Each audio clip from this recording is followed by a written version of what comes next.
کرام، بزرگان دین، نوجوان ساتھیوں اور پیارے بچوں، تعریف، توصیف، حمد و ثنا، کبریائی، بڑائی، عظمت، بزرگی خالق کائنات، مالک ارض و سماوات کے لیے لائق و زیبا ہے۔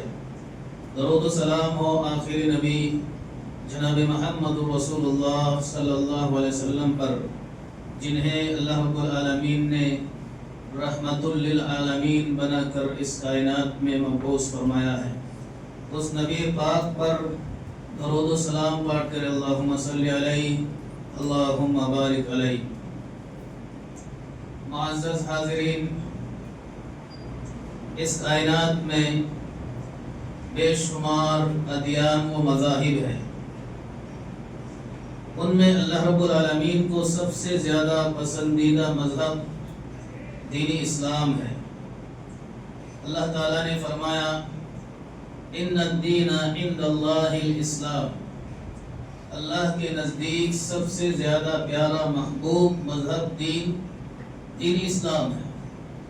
نیز اللہ نے فرمایا وَمَن يَبْتَغِي غَيْرَ الْإِسْلَامِ دِينًا فَلَن يُقْبَلَ مِنْهُ وَهُوَ فِي الْآخِرَةِ مِنَ الْخَاسِرِينَ، جو بھی شخص اسلام کے علاوہ کسی اور دین کی مذہب کی اتباع کرے گا، اس کا دین و مذہب قبول نہیں کیا جائے گا۔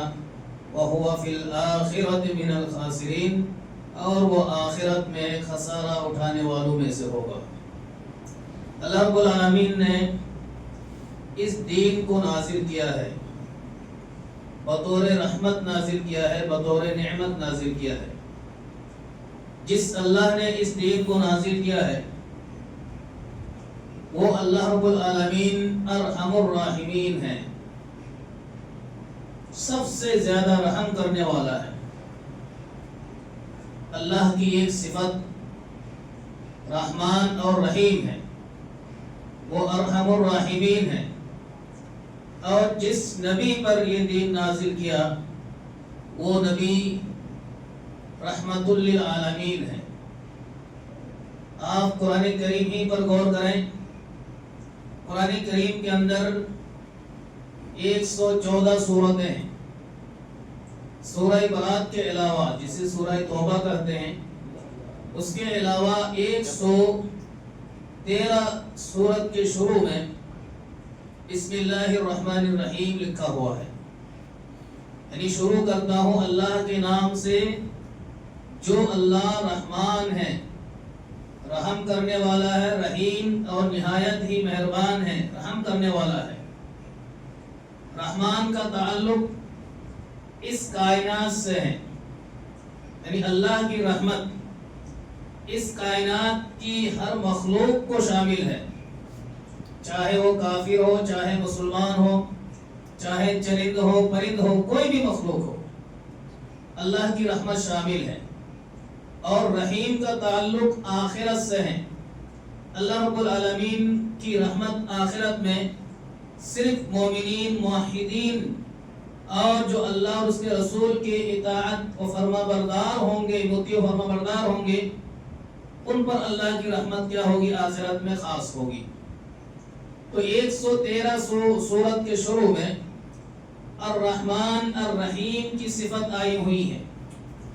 اسی طرح اس کے علاوہ قرآن کریم کے 5 مقامات پر الرحمن الرحیم دونوں ایک ساتھ آئے ہوئے ہیں۔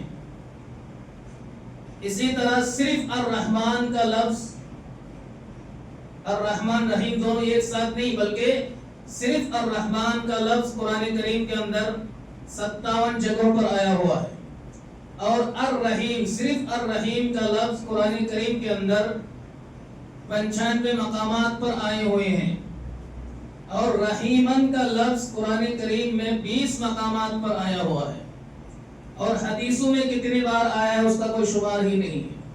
تو ان تمام آیاتوں سے، ان تمام آیاتوں میں جو رحمان رحیم کا لفظ آیا ہوا ہے، اس سے بالکل صاف معلوم ہوتا ہے کہ اللہ رب العالمین بہت زیادہ رحم کرنے والا ہے، اور اللہ رب العالمین کی رحمت ہر چیز کو شامل ہے.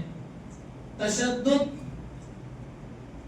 انتہا پسندی، دہشت گردی، کسی کو خوف میں مبتلا کرنا، دہشت کا ماحول پیدا کرنا، یہ اللہ رب العالمین کا ارادہ چاہت نہیں ہے. اللہ رب العالمین پیار، محبت اور الفت کا ماحول دیکھنا چاہتا ہے. اسلام سراپا رحمت ہے. اللہ رب العالمین ارحم الراحمین ہے، اور ہمارے نبی جناب محمد رسول اللہ صلی اللہ علیہ وسلم رحمت للعالمین ہے. اللہ نے قرآن کریم کے اندر بیان فرمایا کہ وَمَا أَرْسَلْنَاكَ إِلَّا رَحْمَةً لِلْعَالَمِينَ، اے نبی محترم، ہم نے آپ کو بھیجا نہیں مگر یہ کہ آپ کو عالمین کے لیے، عالمین کا مطلب یعنی تمام مخلوقات کے لیے آپ کو رحمت بنا کر مبعوث فرمایا ہے. اللہ کے رسول صلی اللہ علیہ وسلم صرف ہمارے نبی نہیں تھے، صرف مسلمانوں ہی پر اللہ کی نبی کی رحمت نہیں ہوتی تھی، بلکہ اللہ کے نبی صلی اللہ علیہ وسلم کی رحمت تمام چیزوں کو محیط تھی. چاہے مسلمان ہو، چاہے غیر مسلم ہو، چاہے چرند ہو، چاہے پرند ہو، کوئی بھی ہو، اس پر اللہ کے نبی صلی اللہ علیہ وسلم کی رحمت شامل ہوتی تھی. اسی طرح اللہ کی رحمت بھی عام ہے. اللہ رب العالمین نے اعلان فرمایا وَرَحْمَتِي وَسِعَتْ كُلَّ شَيْءٍ، اور میری رحمت ہر چیز کو شامل ہے.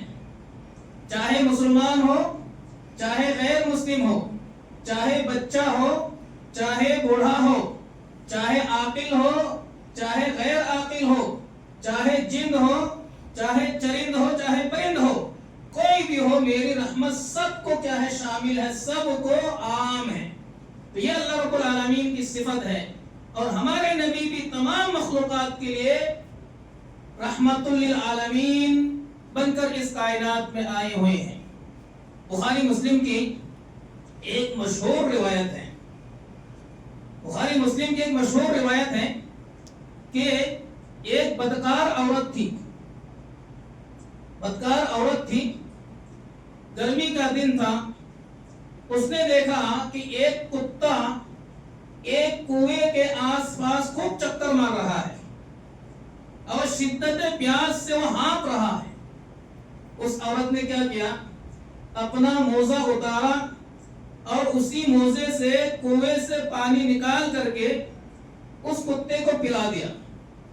اللہ رب العالمین نے اس عمل کو اتنا پسند کیا کہ اللہ رب العالمین نے اس عورت کو معاف کر دیا.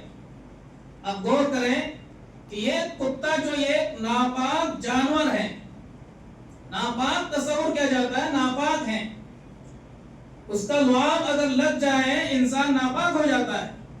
کسی برتن پہ منہ ڈال دیں تو اللہ کے رسول صلی اللہ علیہ وسلم نے فرمایا کہ اس کو 7 مرتبہ دھویا جائے گا، اور پہلی بار جو ہے مٹی سے دھویا جائے گا، کیونکہ اس کے منہ میں ایسے جراثیم ہوتے ہیں کہ مٹی کے علاوہ کوئی اور چیز اس جراثیم کو دور نہیں کر سکتی، اور وہ انسان کے لیے بہت ہی مضر ہے، نقصان دہ ہے. ایک کتا اور ایک بدکار عورت، بدکار کا مطلب زانیہ عورت، اس عورت نے ایک ناپاک جانور کتے کو پانی پلا دیا. اللہ رب العالمین نے اس کے سارے گناہوں کو کیا کر دیا؟ معاف کر دیا. مطلب یہ اسلام میں کتنی رحمت ہے. یہ نہیں دیکھنا ہے کہ میرے سامنے کون ہے، مسلمان ہے، غیر مسلم ہے، کون، سب پر ہمیں رحمت کرنی. اسی طرح ایک دوسری بخاری کی روایت آتی ہے، ایک آدمی سفر کر رہا تھا، اس کو پیاس لگ گئی، شدت پیاس کی وجہ سے سامنے ایک کنواں پڑا، کنویں کے اندر وہ داخل ہو گیا. داخل ہونے کے بعد اس نے پانی نوش کر دیا. اب جیسے کنویں سے نکلا وہ دیکھ رہا ہے کہ ایک کتا جو ہے شدت پیاس سے وہ گیلی مٹی کو کھا رہا ہے. اس آدمی نے کہا کہ جو حال میرا ہو گیا تھا شدت پیاس سے، یہی حال پیاس نے اس کتے کو کر دیا. چنانچہ دوبارہ وہ پھر کنویں کے اندر داخل ہوا، اپنے موزے سے پانی نکال کر کے اس کتے کو اس نے پانی پلا دیا. اللہ کے رسول صلی اللہ علیہ وسلم نے فرمایا فَشَكَرَ لَهُ کی، اس آدمی کی قدر کی، اور اس عمل کی وجہ سے اس آدمی کو اللہ نے کیا کر دیا؟ معاف کر دیا۔ اللہ کے رسول صلی اللہ علیہ وسلم نے فرمایا کہ ارحم من فی الارض یرحمک اللہ من فی السماء، اے لوگوں زمین پر بسنے والوں پر رحم کرو۔ یہاں مسلمان کا لفظ نہیں ہے، زمین پر جو بھی بس رہا ہے، چاہے مسلمان ہو، غیر مسلم ہو، چرند ہو، پرند ہو، عاقل ہو، بالغ ہو، پاگل ہو، جو بھی ہو، سب پر کیا کرو؟ رحم کرو۔ نتیجہ کیا ہوگا؟ یرحمک اللہ من فی السماء، آسمان والا تم پر رحم کرے گا۔ اگر تم زمین پر رحم کرو گے، زمین پر بسنے والوں پر اگر تم رحم کرو گے، آسمان والا تم پر کیا کرے گا؟ رحم کرے گا۔ اور بہت ساری روایتیں ہیں۔ غور کرنے کا مقام یہ ہے کہ جب اسلام نے ایک چرند پرند جانور پر بھی رحم کرنے کی تعلیم دی ہے، تلقین فرمائی ہے، اور اللہ کے رسول صلی اللہ علیہ وسلم نے اپنی عملی زندگی سے مظاہرہ بھی کیا ہے، وہ اسلام دہشت گردی کی تعلیم کیوں کر دے سکتا ہے؟ دہشت گردی کا تصور اسلام میں کیسے ہو سکتا ہے جو ایک ناپاک جانور پر بھی اللہ کے رسول صلی اللہ علیہ وسلم نے رحم کرنے کی تلقین فرمائی ہے، حکم دیا ہے؟ آج اسلام کو بدنام کیا جا رہا ہے، عالمی میڈیا پر، عالمی سطح پر اسلام اور مسلمانوں کو بدنام کیا جا رہا ہے کہ اسلام میں آتنکوادی ہے، اسلام میں دہشت گردی ہے، اسلام میں دہشت ہے، خوف ہے، اسلام جو ہے خوف اور دہشت کا ماحول پیدا کرتا ہے، سماج و معاشرے میں فساد و بگاڑ پیدا کرتا ہے۔ ایسے لوگوں کو اللہ کے رسول صلی اللہ علیہ وسلم کی ان احادیث مبارکہ کا مطالعہ کرنا چاہیے کہ جس اسلام نے ایک جانور پر بھی ظلم کرنے سے روکا ہے، رحم کرنے کا حکم دیا ہے، وہ اسلام اشرف المخلوقات پر ظلم کرنے کا حکم کیسے دے سکتا ہے؟ ایک معصوم انسان کی قتل کرنے کا حکم کیسے دے سکتا ہے؟ اس کی بھرپور تردید بھی اللہ رب العالمین نے فرمائی۔ آپ سورہ مائدہ پڑھیے، سورہ مائدہ میں اللہ رب العالمین نے فرمایا کہ من قتل نفسا بغیر نفس او فساد فی الارض فکأنما قتل الناس جميعا۔ من قتل نفسا، جس نے کسی نفس کو قتل کر دیا، بغیر نفس، بلا وجہ جس نے کسی نفس کو، کسی جان کو قتل کر دیا۔ یہاں مسلمان کا لفظ ہی نہیں ہے، نفس میں سب شامل ہے، جس کے اندر بھی جان ہے، چاہے مسلمان ہو، غیر مسلم ہو، کسی بھی دھرم سے تعلق رکھنے والا ہو، چرند ہو، پرند ہو، جانور ہو، یہاں تک کہ درختوں کے اندر بھی جان ہوتا ہے۔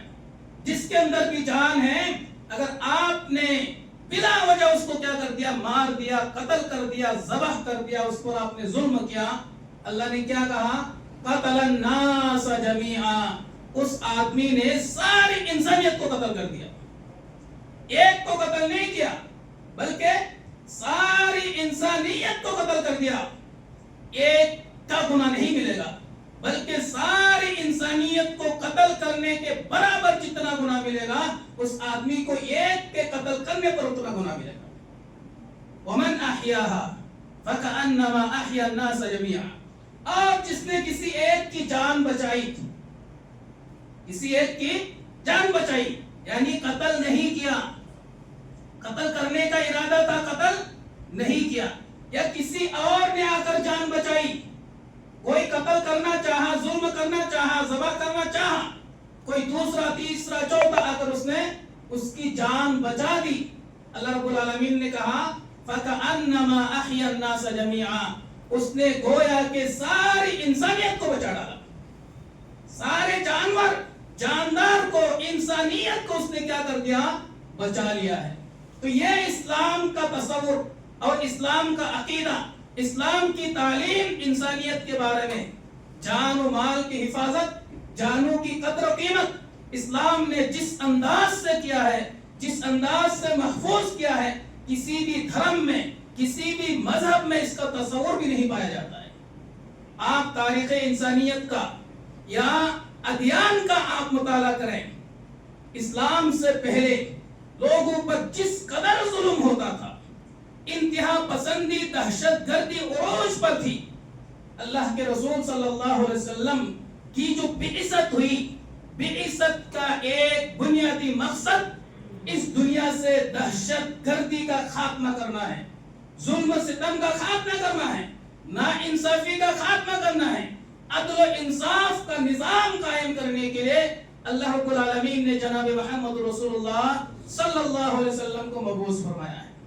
آج جو لوگ اسلام کو جانتے نہیں ہیں، وہ اسلام کے بارے میں اتنی غلط فہمیاں اور اتنے پروپیگنڈے اور اتنے الزامات اور اتنے بہتانات اسلام پر لگاتے ہیں جس کی کوئی حد نہیں ہے۔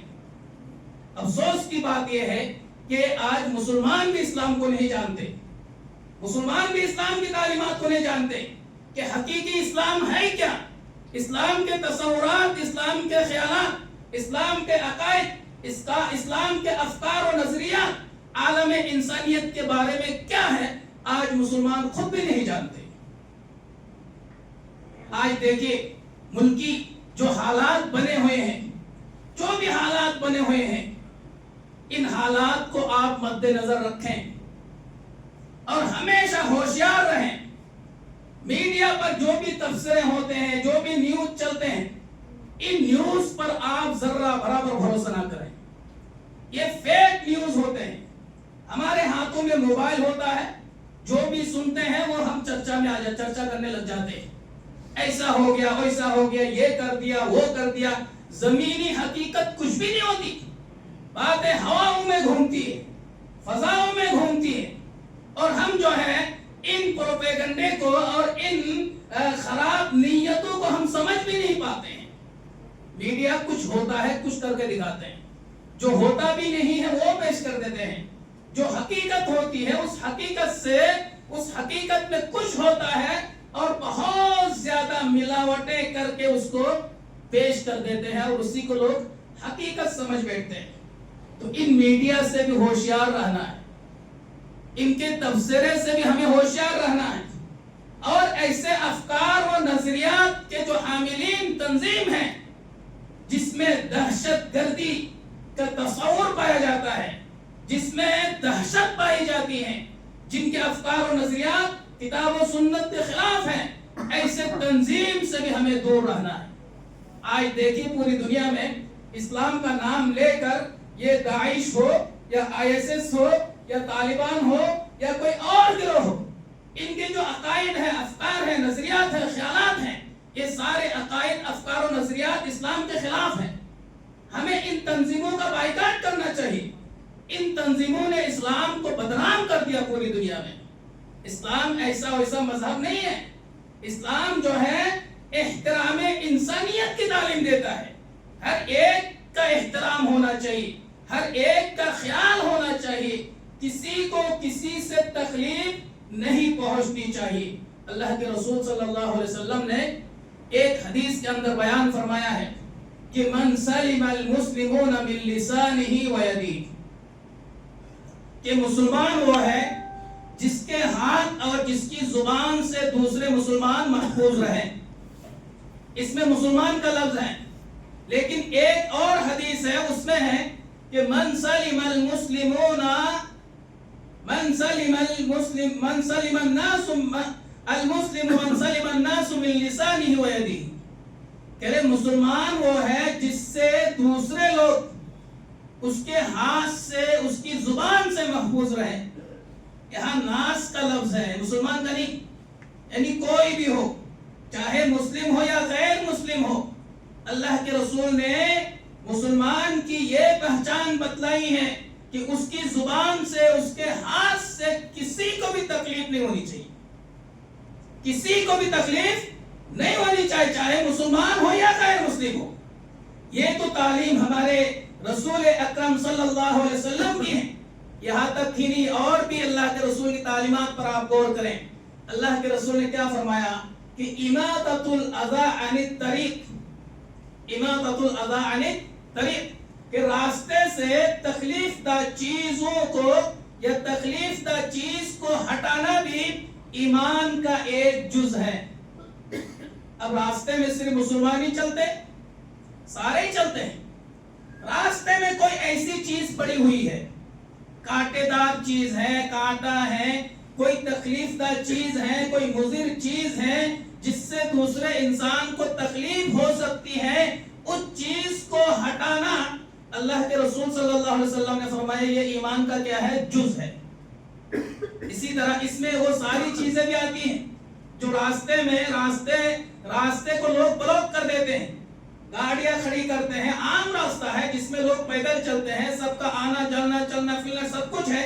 بہت سارے لوگ ایسے کرتے ہیں کہ راستے کے بیچ میں گاڑی کھڑی کر دیتے ہیں جس میں آنے جانے والوں کو بہت تکلیف ہوتی.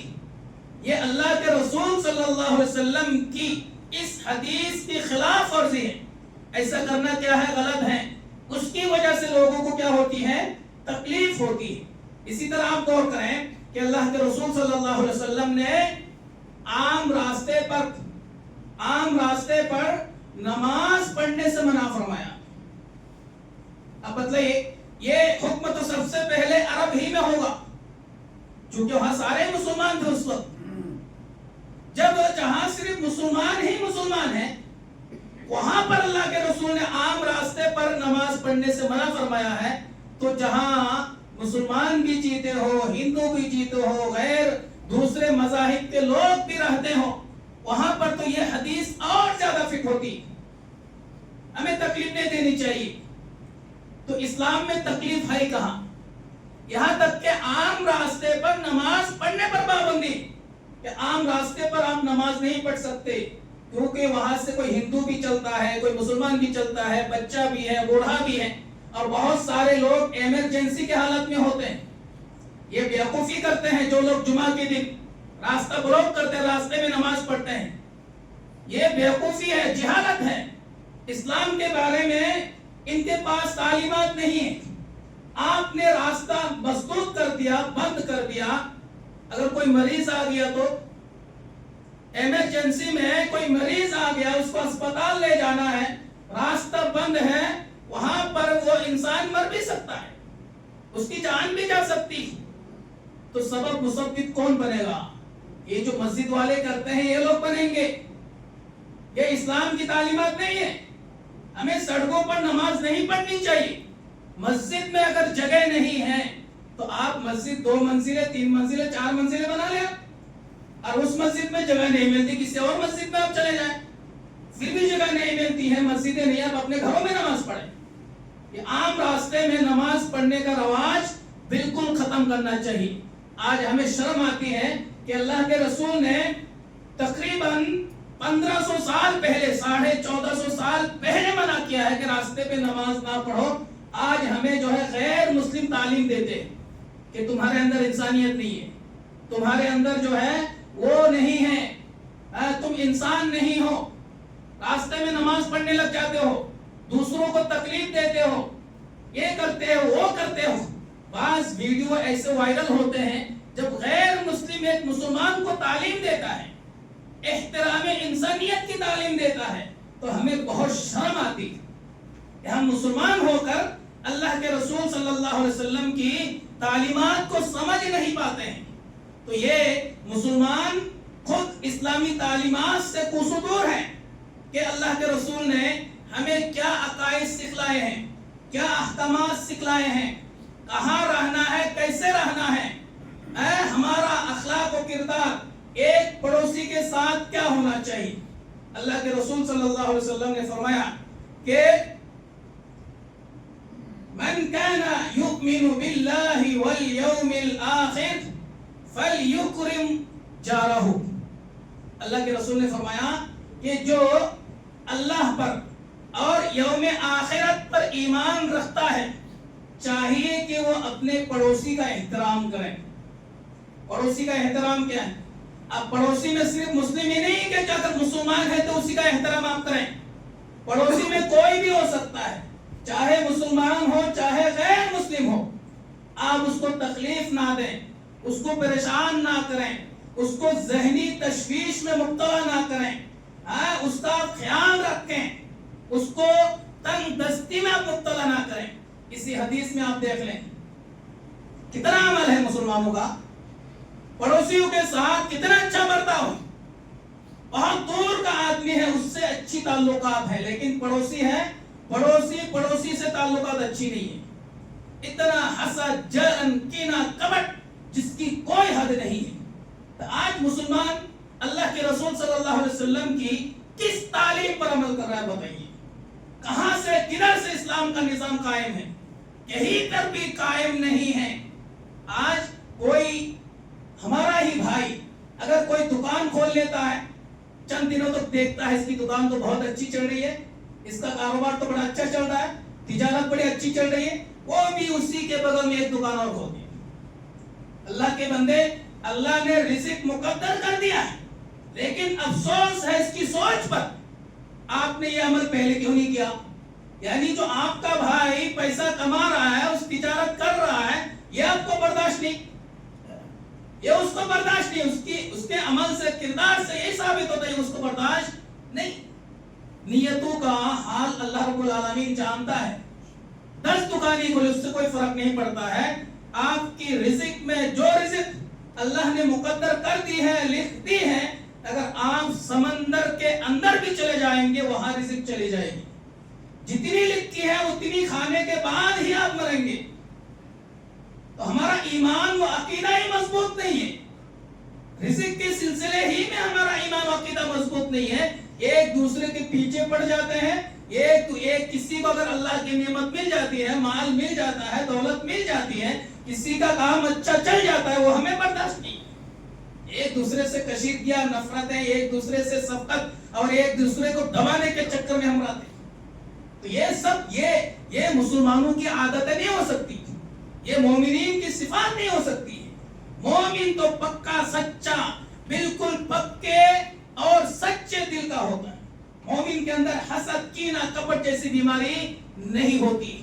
اگر معاشرے سے صرف ایک چیز کو ختم کر دے مسلمان، حسد، کینہ، ایک دوسرے سے کشیدگی، صرف ایک چیز ختم ہو جائے، آپ دیکھیں معاشرے میں کتنی خوشحالی آتی ہے، ایک دوسرے سے کتنا پیار، محبت، الفت کا ماحول پیدا ہوتا ہے، ایک دوسرے کا کاروبار کس قدر آگے بڑھتا ہے جب ایک دوسرے کا ہم تعاون کریں گے، خیال کریں گے، کسی سے نفرت نہیں کریں گے، حسد نہیں کریں گے، ہر ایک کی سوچ یہ ہوگی ہم آگے بڑھیں گے، مالی اعتبار سے، اقتصادی اعتبار سے ہر مسلمان آگے بڑھے گا۔ اسی میں نقصان ہے، لوگ اس کو سمجھ نہیں پاتے، سوچتے یہ ہے کہ ہم اس کو زیر کر کے ہم آگے بڑھ جائیں گے، کبھی بھی بڑھ نہیں سکتے اگر آپ کے مقدر میں نہیں تو ہمیں اپنے آپ کو سدھارنے کی ضرورت ہے۔ بہت سارے مولوی وہ جہاد کا بھی فتویٰ دیتے ہیں، حالات سے بھی واقف نہیں ہے کہ جہاد کب فرض ہے، کس وقت فرض ہے، جہاد کا اعلان کون کرے گا، کن حالات میں کرے گا، اب فتویٰ مار دے جہاد کرنا چاہیے۔ اب جہاد کس سے کرو گے؟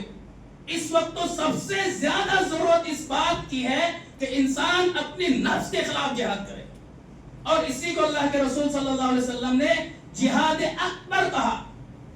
اپنی نفس کے خلاف جہاد کرنا یعنی اپنی نفس کی اصلاح کرنا، اپنی نفس کے اندر جو خرابیاں ہیں ان تمام خرابیوں سے اپنے آپ کو دور رکھنا، اس سے بڑا جہاد کچھ بھی نہیں ہے۔ یہ فتنے کا دور ہے، شہوات کا دور ہے، شبہات کا دور ہے۔ اس وقت اگر انسان اپنے آپ کو ان شہوات سے، ان لذات سے، ان فتنوں سے، ان شبہات سے اگر انسان اپنے آپ کو بچا لیا تو اس سے بڑا جہاد اس وقت کچھ بھی نہیں۔ تو جہاد کا غلط تصور بھی پیش کیا جاتا میڈیا کے سامنے۔ جہاد کا معنی ہی ہوتا ہے کوشش کرنا، جہاد کا معنی ہے کوشش کرنا۔ آپ کوشش کرنا کوئی غلط چیز نہیں، کس مذہب میں یہ تعلیم نہیں کہ کوشش کرو۔ آپ آگے بڑھنے کے لیے، کاروبار آگے بڑھانے کے لیے، سب کچھ آگے بڑھانے کے لیے حلال طریقے سے آپ کوشش کریں، یہ بہت بڑا جہاد ہے۔ تو یہ اس وقت مسلمان خود غور کریں، ہمیں کسی اور سے جہاد کرنے کی ضرورت نہیں ہے، خود اپنی نفس پر جہاد کریں۔ یہ مسلمان کون جہاد کرے گی؟ ایک نماز میں آ کر پیر سے پیر، قدم سے قدم ملانے کے لیے تیار نہیں، اتنا اتحاد قائم کرنے کے لیے تیار نہیں۔ نماز ہی میں مختلف ہے، ایک